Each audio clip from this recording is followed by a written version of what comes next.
Assalamualaikum warahmatullahi wabarakatuh. Selamat pagi, kemudian selamat siang, dan selamat sore bagi kita semua. Di sini saya Dani Saputra ingin menjelaskan tentang pembangunan pembangkit listrik tenaga uap di Kalimantan Barat. Di sini kami beranggotakan beberapa orang. Yang pertama ada Albar Zuda Al-Zubair, kemudian ada Arya Golong Sutejo, kemudian ada Khairansa Asari, kemudian ada saya sendiri Dani Saputra, kemudian ada Dimas Aditya Chandra Nugraha, kemudian ada Dionysius Gali, kemudian ada Efrain Destio Sujitmoko, kemudian yang terakhir ada Fajri Maulana. Sebelum masuk ke pembahasan inti, mari kita membahas latar belakang dari pembangunan PLTU ini.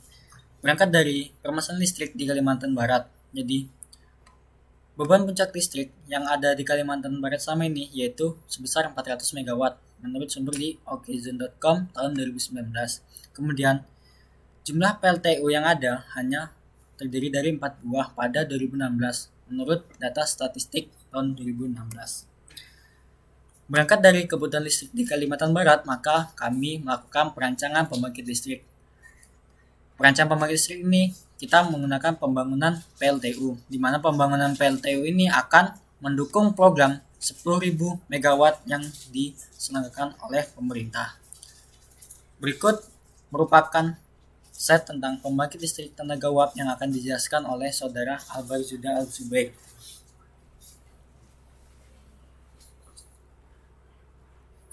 Di sini saya akan menjelaskan pembangkit listrik tenaga uap yang akan kami rancang di Kalimantan Barat. Nah, kami akan merancang pembangkit listrik tenaga uap berkapasitas 2 kali 50 MW sebanyak 10 PLTU. Nah, dari 10 PLTU tersebut kami akan merancangnya terbagi menjadi 10 daerah.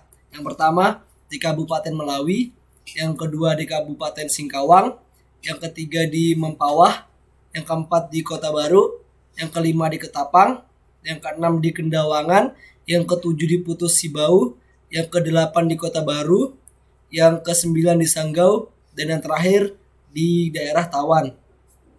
Nah, untuk bahan bakar sendiri kami akan menyuplai batu bara dari tambang yang ada di Kalimantan. Nah, berikut adalah skema PLTU yang akan kami rancang. Nah, dari tempat penyimpanan batu bara akan dialirkan batu bara tersebut ke boiler. Nah, di boiler tersebut batu bara akan dipanaskan untuk memanaskan air. Nah, air yang sudah dipanaskan akan menjadi uap. Nah, uap tersebut akan dialirkan ke turbin. Nah, dari turbin tersebut yang akan menggerakkan generator. Nah, uap sisa dari turbin tersebut akan dialirkan kembali ke kondensor. Nah, di kondensor tersebut untuk mendinginkan uap dan menjadi air kembali dan bisa digunakan. Nah, berikut ini adalah suplai batu bara yang akan kami gunakan. Nah, untuk pemakaiannya sendiri, pemakaian untuk PLTU kami yaitu sebesar 60 ton per jam per PLTU. Nah, di sini kami menggunakan 10 PLTU. Nah, untuk suplainya sendiri kami menggunakan pertama dari transportasi darat dan transportasi air. Setelah itu disalurkan ke sistem konveyor. Dari sistem konveyor akan disalurkan kembali ke tempat batu bara. Nah, selanjutnya akan dijelaskan oleh Saudara Arya.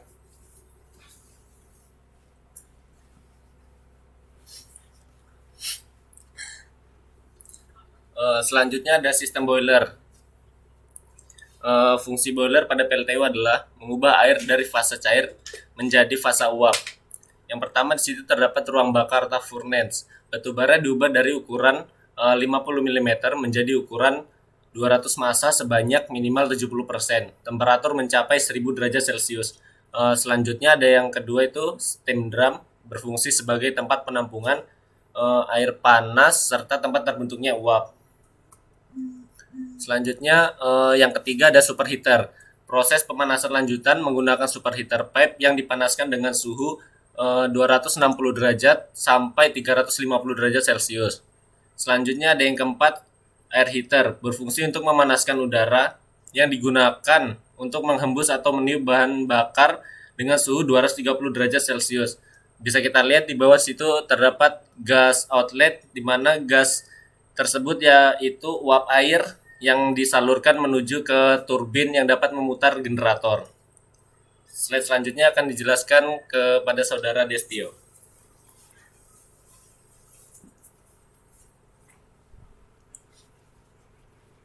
Kemudian PLTU yang kami rancang ini menggunakan turbin tipe multistage. Nah, tipe multistage ini ada 3 fase. Yang pertama turbin high pressure. Jadi turbin high pressure ini uap air superheater yang dihasilkan oleh boiler akan masuk ke turbin high pressure. Kemudian dia akan kembalikan lagi ke boiler, dan kemudian setelah dari boiler akan dimasukkan ke intermediate pressure. Nah, uap air yang dipanaskan kembali ini dimasukkan kembali ke intermediate pressure, kemudian setelah itu dia akan dialirkan ke low pressure. Kemudian kami menggunakan 2 generator pada setiap PLTU dan kami mempunyai 10 PLTU, sehingga total daya yang dihasilkan adalah 1000 megawatt. Generator yang beroperasi sebanyak 2 buah. Nah, kemudian generator yang lainnya sebagai backup saat maintenance, dan maintenance dilakukan sebulan sekali. Kemudian bisa dilihat di sini adalah beban listrik. Setiap tahun beban listrik di Provinsi Kalimantan Barat selalu naik. Kemudian biaya akan dijelaskan oleh saudara Dandi. Ya, kembali lagi dengan saya. Jadi ngomongin pembangunan pembangkit listrik tenaga uap pasti membutuhkan suatu biaya. Jadi di sini biaya dari pembangunan ini kami rancangkan menjadi 5 sebagian. Yang pertama ada biaya steam boiler, kemudian ada biaya untuk pembangunan turbin, kemudian ada biaya pembangunan generator, dan biaya konstruksi, serta biaya instalasi. Dari kesemua total biaya ini, per PLTU membutuhkan biaya 11 triliun 260 miliar 824 juta 677,760 juta rupiah. Ini untuk satu PLTU. Untuk membangun 10 pembangkit maka membutuhkan dana 112 triliun 608 miliar 246.776,600 juta rupiah. Slide ini akan dijelaskan oleh saudara Jairansa.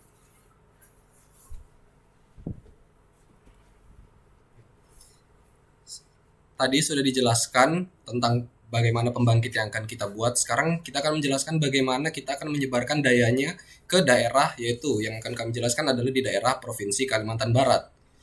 Berikut adalah peta transmisi yang akan kami buat. Dapat dilihat di sini kita menggunakan transmisi tegangan yaitu 150 kV dan dengan gardu induk yang terpisah-pisah antar kota. Di sini kami menyusunnya berdasarkan tempat pembangkit atau tempat pabrik PLTU yang dibuat. Selanjutnya akan dijelaskan oleh saudara Fajri.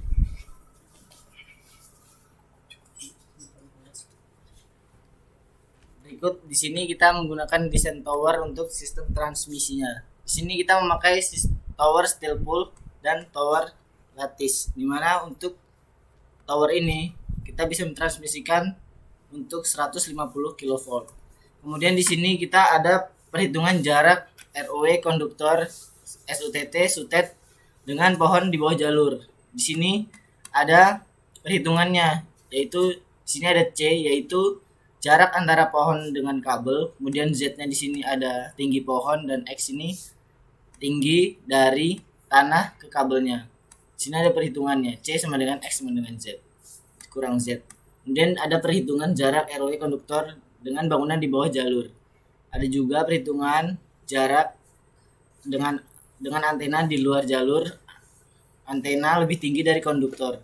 Ini untuk sebuah antena.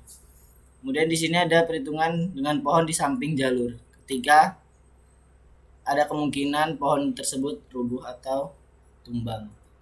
Di sini kita juga ada asesmen ancaman kondisi lingkungan, di mana asesmen ancaman kondisi lingkungan adalah penilaian kondisi tower dilihat dari lingkungan tower, lereng dan tebing, jejak gangguan aliran sungai, posisi sungai, gangguan eksternal tanah dan batuan, dan vegetasi penutup. Di sini kita bisa lihat untuk towernya penempatannya bagaimana. Kemudian slide ini akan dijelaskan oleh Dimas.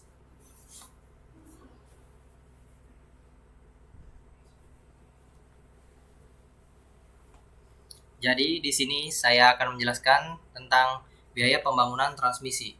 Jadi pertama bisa kita lihat jenis kabel yang digunakan yaitu bertipe ACSR yang di sini harganya satuannya yaitu 1.429.650 per kilometernya.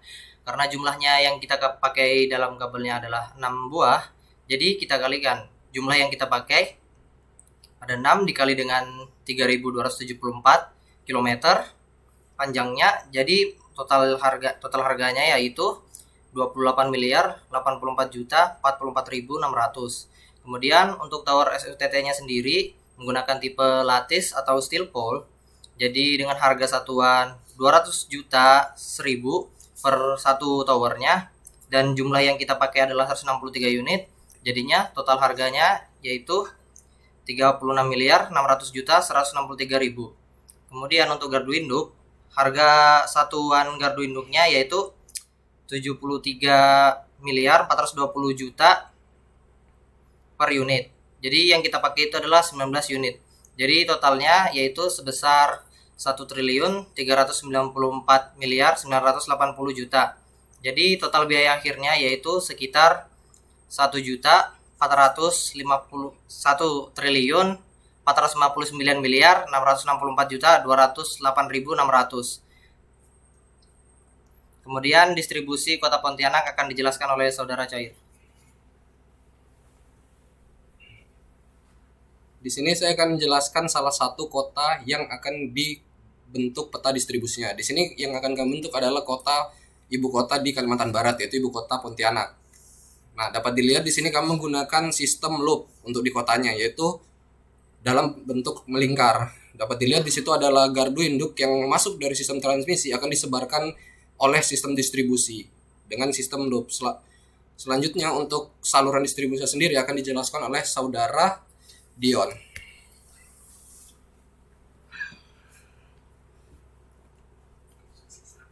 Untuk sistem distribusi saya akan jelaskan dulu. Sistem distribusi ini merupakan bagian dari sistem tenaga listrik, berguna untuk menyalurkan tenaga listrik dari sumber daya listrik besar sampai ke konsumen. Jadi di sini towernya di Indonesia kebanyakan memakai tipe horizontal dan tipe delta. Untuk operasi sistem distribusi saya akan jelaskan juga. Pengertian dari operasi sistem distribusi adalah segala kegiatan yang mencakup pengaturan, pembagian, pemindahan, dan penyaluran tenaga listrik dari pusat pembangkit kepada konsumen dengan efektif serta menjamin kelangsungan penyaluran atau pelayanan. Untuk sistem distribusi yang atas ini itu memakai pola loop.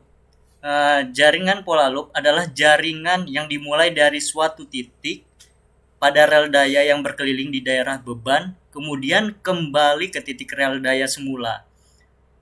Di dalam sistem distribusi loop ini kan memiliki perusahaan yang memiliki perusahaan listrik yang membutuhkan listrik yang sangat besar, sehingga sangat efisien untuk memakai sistem loop di dalam kota.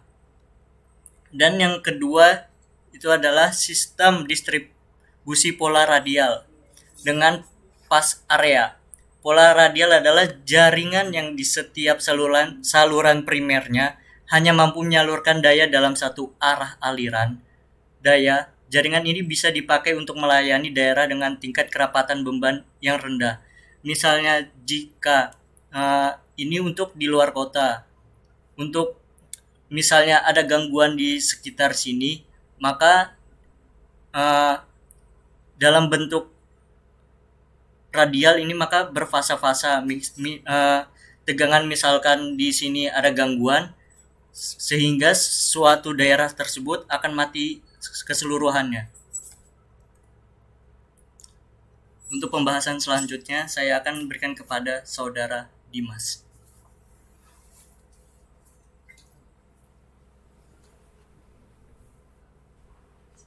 Ya, untuk biaya pembangunan distribusi dapat dilihat di sini. Jenis kabel yang digunakan yaitu ada dua. Yang pertama itu adalah kabel AAAC dan kabel NYY. Untuk kabel tipe AAAC harga satuannya yaitu 26.400.000 per kilometernya. Untuk NYY sendiri 71.460.240 per kilometernya. Untuk tipe AAAC dipakai karena kita makainya tiga kabel, maka dikali 3 yaitu dengan jumlah totalnya sekitar 8.653,85 dikalikan 3, jadi totalnya sekitar 685.384.920.000. Untuk kabel NYY sendiri sama, kita memakai 3 kabel juga dikali dengan total panjangnya yaitu 5.597 menghasilkan total yaitu sekitar 1.199.888.890.000. Untuk tiang listriknya sendiri kami pakai untuk harganya sekitar 9.288.000 per unit. Yang kita butuhkan untuk tiang listriknya itu sekitar 302 unit. Jadi total untuk harga tiang listriknya yaitu 2.804.976.000. Untuk gardu distribusinya sendiri harga satuan per unitnya yaitu 9.289.832. Jumlah yang dipakai yaitu sekitar 102 unit. Jadi totalnya yaitu 947 miliar 562.864.000. Jadi total keseluruhannya yaitu sekitar 1.889.026.348.864. Kemudian selanjutnya saya serahkan kepada saudara Dandi.